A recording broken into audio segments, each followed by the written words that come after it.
Что волнует интинских предпринимателей, с какими трудностями они сталкиваются? С представителями малого и среднего бизнеса встретились специалисты республиканского правительства и прокурор Коми, которые посетили Приполярье с рабочим визитом. По последним данным, в Инте зарегистрировано около 300 юридических лиц. Порядка 500 предпринимателей, 145 хозяйствующих субъектов официально являются малыми и средними предприятиями. Из них самые крупные – это Тимано-Печорская газовая компания, завод карбидов и ферросплавов, агрокомплекс «Инта Приполярная», общество с ограниченной ответственностью «Интинское».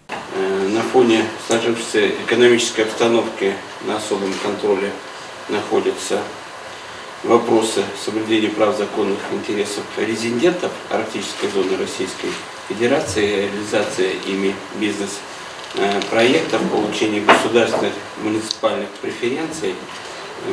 Вот с двумя представителями резидентов арктической зоны мы пообщались. Я думаю, что здесь должно быть двухстороннее движение навстречу интересы государства, интересы бизнес-сообщества. Государство соблюдает и обеспечивает необходимую поддержку в этой части путем льготного налогообложения, финансовых механизмов. Поэтому полагаю, что и в ответ предприниматели должны активнее и своевременнее реализовывать свои планы, которые пойдут на благо Инты. Сотрудники прокуратуры рассказали о том, как представители правоохранительных органов защищают бизнес от незаконного надзора и бесконечных проверок контролирующих структур и ведомств. Представители правительства Республики Коми и Министерства экономического развития, промышленности и транспорта региона довели до сведения присутствующих ценную информацию о законе об инвестиционной деятельности, внесенных в него изменениях и государственной поддержке, которая оказывается бизнесу. В июле текущего года на заседании Госсовета мы с коллегами из правительства Республики Коми значительно оптимизировали закон об инвестиционной деятельности для того, чтобы вам, уважаемые предприниматели, было проще работать. А именно мы снизили порог инвестиционных проектов в категории масштабные инвестиционные проекты. Это, как известно, выделение земли без торгов. Раньше было 50 миллионов рублей, сейчас стало 10 миллионов рублей и снизили до 5 рабочих мест. Соответственно, также мы оптимизировали пакет документов. То есть, если это раньше была развернутая финансово-экономическая модель, большой бизнес-план на 100 страницах, сейчас мы ограничились заявкой, в которой прописываются основные параметры инвестиционного проекта. Все для того, мы проанализировали лучшие практики регионов и синтезировали эти лучшие практики здесь, в Республике Коми. Мы уже завод по сжижению природного газа в городе Сосногорске выделили землю достаточно быстро, где-то за 1,5 недели, как раз по уже упрощенной процедуре. Вот. Также мы, не останавливаясь на этом, не просто помогаем налоговыми льготами, о которых коллеги из Минэкономики и из Центра «Мой бизнес» подробнее расскажут. Мы помогаем инвестору по сбыту той продукции, которая будет производиться. То есть правительство оказывает содействие в B2B встречах с бизнесом, в заключении офсетных контрактов на приобретение будущего произведенного товара. То есть мы максимально, наверное, сделали наш инвестиционный климат наиболее прозрачным и наиболее удобным. За последний год в Республике Коми отмечается рост предпринимателей. Чего не скажешь об Инте. В Приполярье бизнес-сообщество сокращается, несмотря на все меры господдержки в рамках многочисленных федеральных и региональных программ, которые реализуются на территории региона. Микрокредитная компания Республики Коми реализует 13 программ заимствования с размером займа до 5 миллионов рублей и сроком до 3 лет.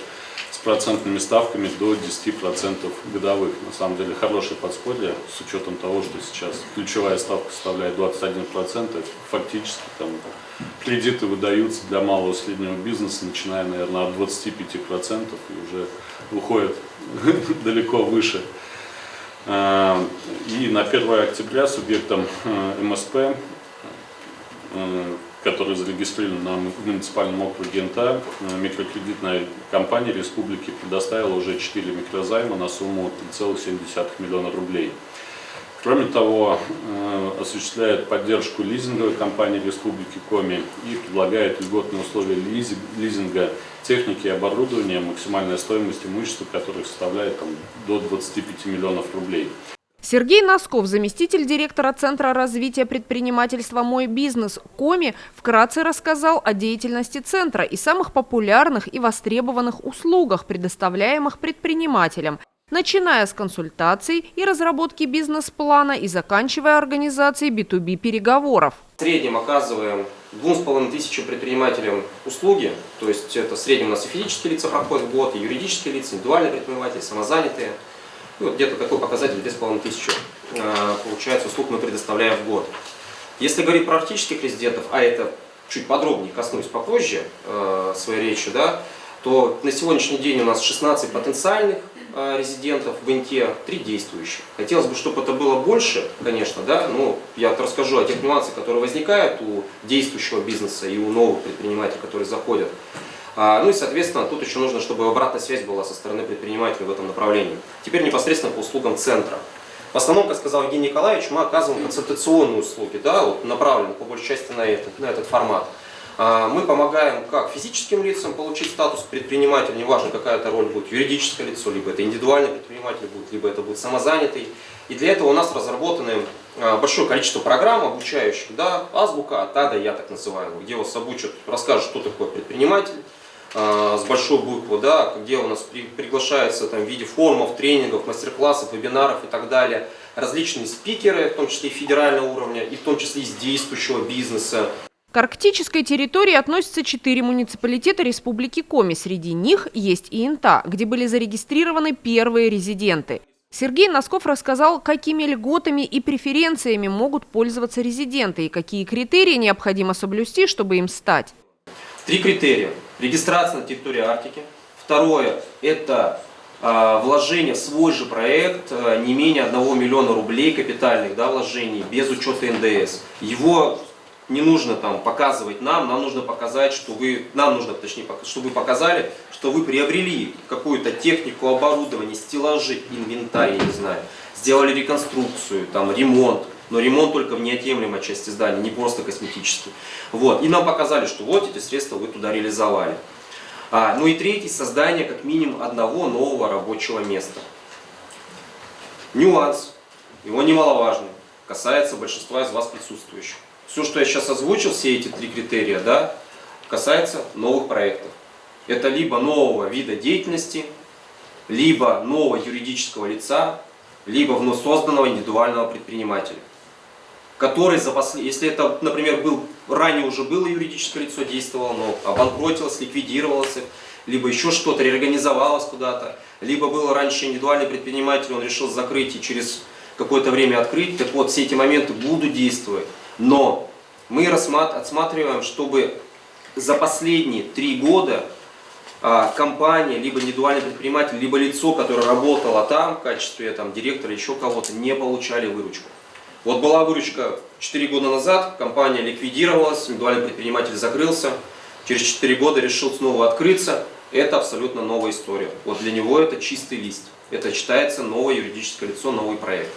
Если он закрылся в течение, я не знаю, полугода, только для того, чтобы получить преференции арктические, и, соответственно, снова открылся, открытие у нас сейчас происходит от 3 до 5 дней, мы это отсматриваем, к сожалению, это не будет проходная история, чтобы вы понимали. На сегодняшний день одним из главным ключевым фактором для того, чтобы стать резидентом арктической зоны, нужно начать новый вид предпринимательской деятельности, да, а как же быть с нами те предприниматели, которые уже годами, десятилетиями работают на интинской земле, которые, как коллега моя сказала, что у предприятия есть своя какая-то история, репутация, да, и получается мы должны закрыться, да, мы не можем воспользоваться ни одной этой преференцией, поэтому предложение такое, что может выйти с инициативой федеральное законодательство и исключить этот пункт, чтобы мы все могли пользоваться на нашей земле вот этими арктическими преференциями. То, что сейчас да, то, что мы пытаемся, да, к этому прийти, из года в год, сколько уже есть эта арктическая зона, ни к чему прийти не может. Запланированная встреча с предпринимателями проходила более 2 часов. Представители малого и среднего бизнеса могли задать сотрудникам прокуратуры и региональным чиновникам интересующие их вопросы, а также сообщить о проблемах, с которыми сталкиваются. Очень много нареканий поступило в адрес регионального оператора «Севера», который занимается вывозом мусора. Оператор, агрегатор «Севера», вот это все. Ну, наверное, все мы с ним сталкиваемся, знаем, сколько это нам стоит и как это нам мешает работать. Ну вот я задам первый вопрос, вот говорить про практическую зону, там, про все условия, которые вы создаете. А вот мне бы все-таки это как-то соприкасается с нашим оператором. Вот способы взаимодействия предпринимателей, оператора.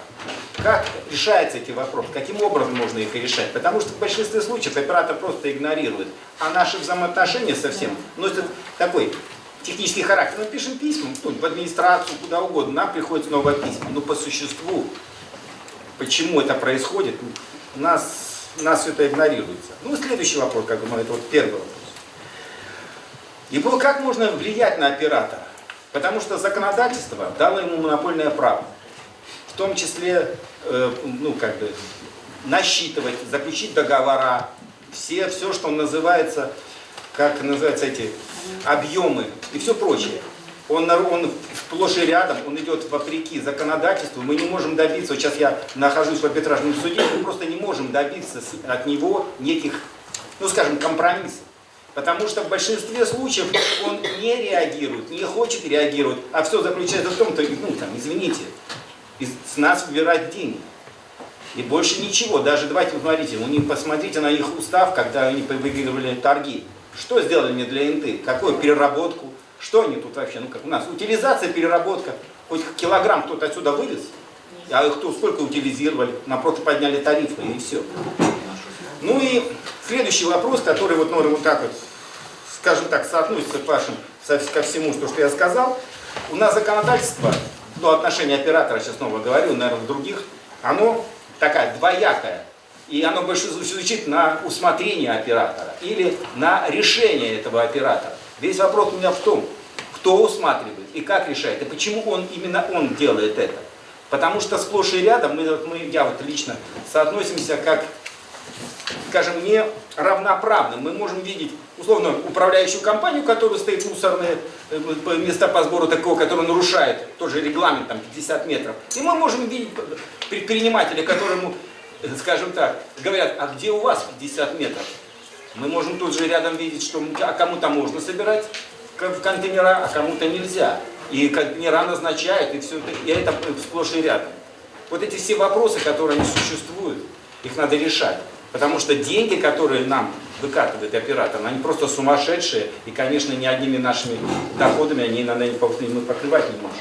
Спасибо. Рекоператор «Севера» — это тоже субъект предпринимательства. У нас, кстати, иногда их представители, бывают у нас с жалобами на других предпринимателей, которые, по их мнению, в части все-таки нагрузки на бизнес, я понимаю, что многие предприниматели жалуются на то, что нет возможности для точного определения объемов, отсюда нет раздельного сбора, что позволило бы, как правило, мы в этой части информируем бизнес.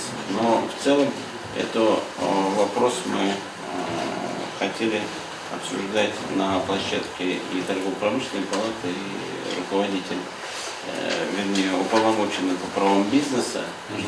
Намного. Мы в республике откладываем вопрос, и опять мы его сейчас, насколько я знаю, отнесли, по мусоросортировке.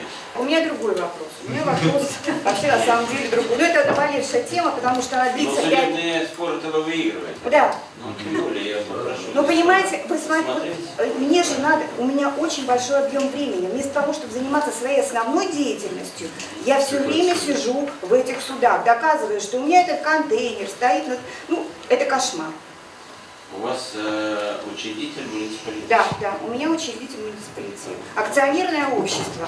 Уважаемое правительство, Евгений Николаевич, Антон Иванович, Я хочу начать с того, что в июне месяце тарифный комитет принял ужасающие тарифы. Письма я вам писала, Евгений Николаевич, не знаю, читали вы лично или нет, или ваши помощники отписывались. Но тем не менее, для гостиницы «Северянка» УАО вода холодная повысилась в 8 раз, которая грязная, с неприятным запахом, идет очень плохо. Стираем белое белье, оно у нас кремового цвета, в лучшем случае.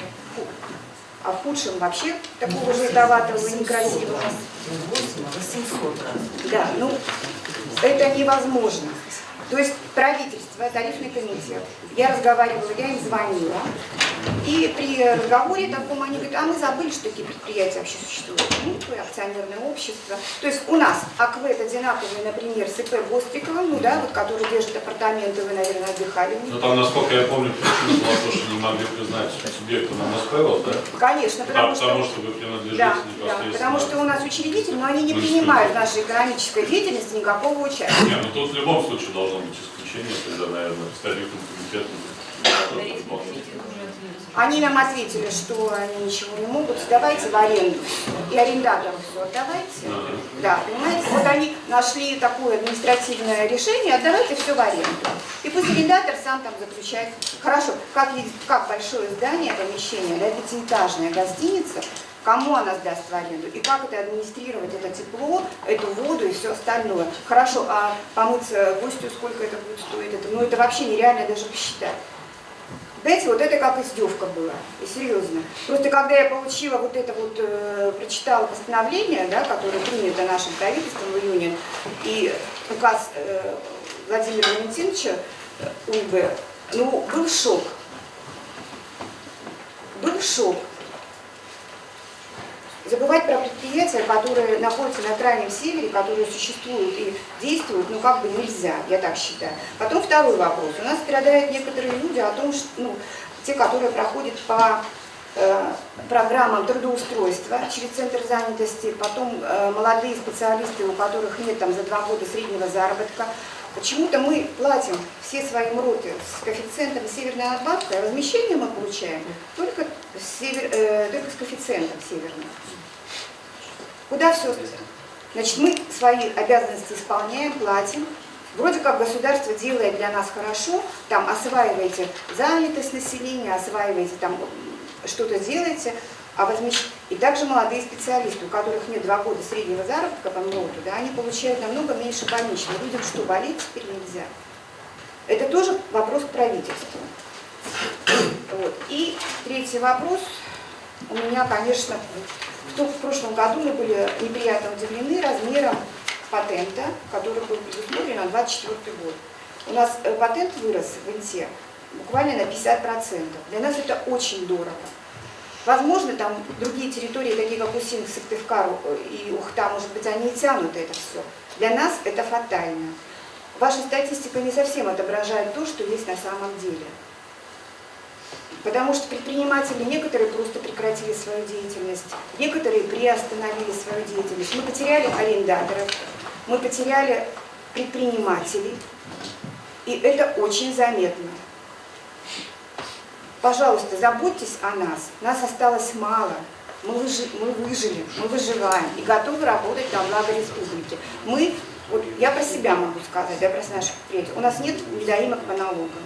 Мы платим коммуналку, которая запредельная коммуналка. Мы очень стараемся для людей, для республики. Хотелось бы ответного старания от вас. Я продолжу тему регионального оператора по твердокоммунальным отходам. То есть мы, как управляющая компания, сталкиваемся с этим просто ежедневно. У нас до этого был перевозчик другой, таких проблем не возникало. Сейчас у нас с региональным оператором возникают такие вопросы по вывозу именно крупногабаритного отхода. То есть у нас на контейнерной площадке в течение уже там 3-го месяца лежат мешки с строительным мусором. Мы ведем переписку с рекоператором, вывезите, они говорят, мы не вывезем. Это мусор от капитального ремонта. Как они устанавливают, я не знаю, от капитального. У нас капитального ремонта и капитального строительства в городе вообще не ведется. Я не следственные органы, чтобы исследовать мешки на наличие вообще чего-либо. Я написала, конечно, в МВД, пусть проводят расследование, что это за мусор. Но проблема с рекуператором в том, что, ну, во-первых, это некомфортное проживание для граждан, то есть люди не могут подойти к контейнерной площадке. Люди не выбросили его около подъезда, да, то есть они его все-таки донесли до контейнерной площадки. Мусор не вывозится. Мы воюем с рекуператором в течение, вот, на протяжении того времени, которого он существует. У нас дома оборудованы мусоропроводами и мусороприемные камеры. Что делает рекуператор? Он подъезжает, поднимает контейнер, техника ужасная, вот это вот хватание, контейнер весь уже такой, как ромашка, бросает его, дна у контейнера уже нету. Мы ему говорим, если вы так неаккуратно относитесь к имуществу, тогда вы приобретаете новые и меняете старые на новые. Они говорят, нет, это имущество собственников, меняйте за свой счет. Но у нас в тарифе содержания общего имущества не предусмотрена замена контейнеров на новые. Сегодня население оплачивает непосредственно региональному оператору за вывоз твердокоммунальных отходов. То есть почему сегодня управляющая компания должна тратить средства на то, чтобы приобретать эти контейнера? Контейнер забрали, около контейнера мусор оставили. У нас была организована видеоконференция с рекуператором по мусору. Я говорю, что я подам на вас в суд за то, что вы не убираете после себя. Вы мусор забрали, все остальное оставили, наши дворники идут, подбирают. И опять-таки это, извините меня, из тарифа содержания общего имущества. Но не хотите убирать сами, я сделала доп. Соглашение, пожалуйста, вы каприз за ваши деньги, тогда оплатите мне деньги, я буду за вами подбирать. Вы не докажете. То есть мы там целый месяц видеосъемку вели за ним. Но эта проблема с рекуператором, она какая-то нерешаемая. У нас есть энергетики такие, монополисты, и то как-то все равно можно договариваться. Но с рекуператором это просто какая-то отдельная, не знаю, власть вообще, сама по себе. То есть я считаю, я вот подготовила весь пакет документов, здесь необходимо уже меры именно прокурорского реагирования и проверки этого предприятия. Ну, потому что это, да, это не проблема моя, одной единственной управляющей компании в городе, это проблема всего. Это всех управляющих компаний, я прошу прощения. И Это всех проблема, но это не только управляющих. Всего города. они почему-то, если люди складируют, то есть люди улучшают свои жилищные условия, складируют, ну там делают ремонт в квартире, то есть они взяли такую манеру, они пишут на администрацию с фотографиями, примите меры, администрация пишет мне, примите меры. Какие меры? Обратиться в УВД, провести расследование, чем мусор? Ну это же какой-то просто абсурд. Я не знаю, ну то есть дальше предприниматели. Тоже такая тема, что они назначают им точку, вот где хотят.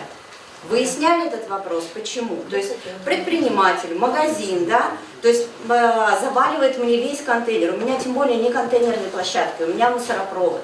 То есть они вываливают возле мусоропровода в контейнер. Это просто огромный мусор, куча мусора. Летом это вообще ужас, это же магазины, это отходы. Мы его спрашиваем, почему вы эту точку даете, ближайшую? Но это не площадка для складирования мусора от предпринимательской деятельности. Никак не решается вопрос. Сейчас они просто не реагируют. Я не знаю, я считаю, что здесь вот уже... Есть письменное обращение. Да? Я прям подготовила на вас совсем, если можно, я вам прям после планерки отдам. Еще одна нерешаемая проблема в Инте – это бездомные собаки. Стаи животных доставляют неудобства горожанам.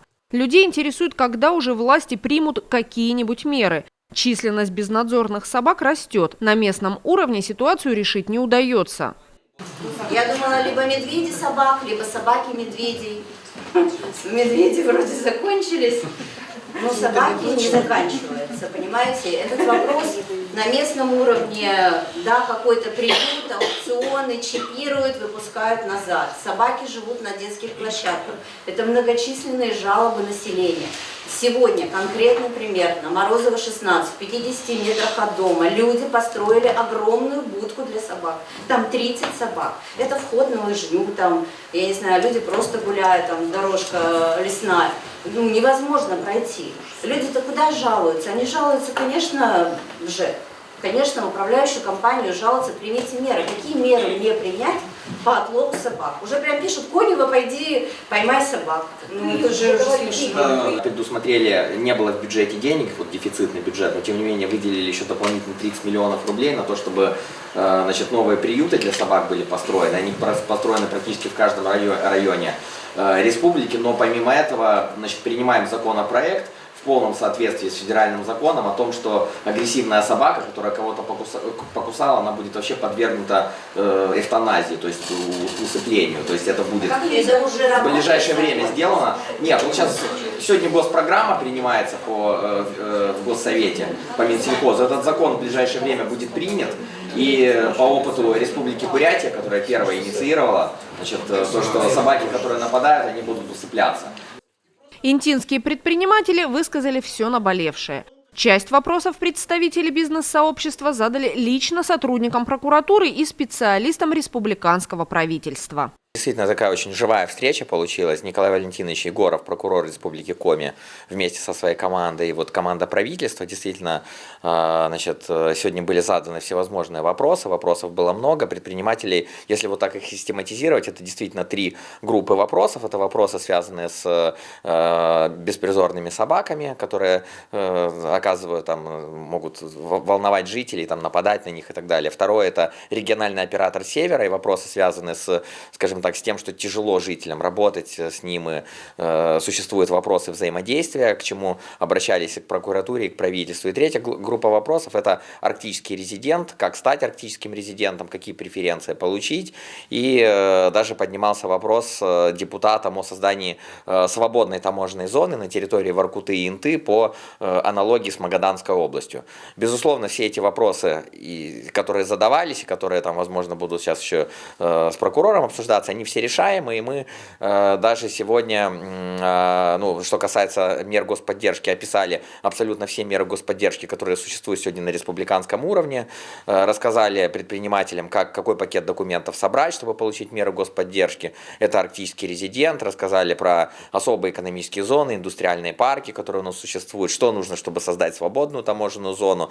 По собакам мы принимаем закон о том, что если собака нападает на, значит, и кусает, и она агрессивна, то будет эвтаназия в полной аналогии с федеральным законом.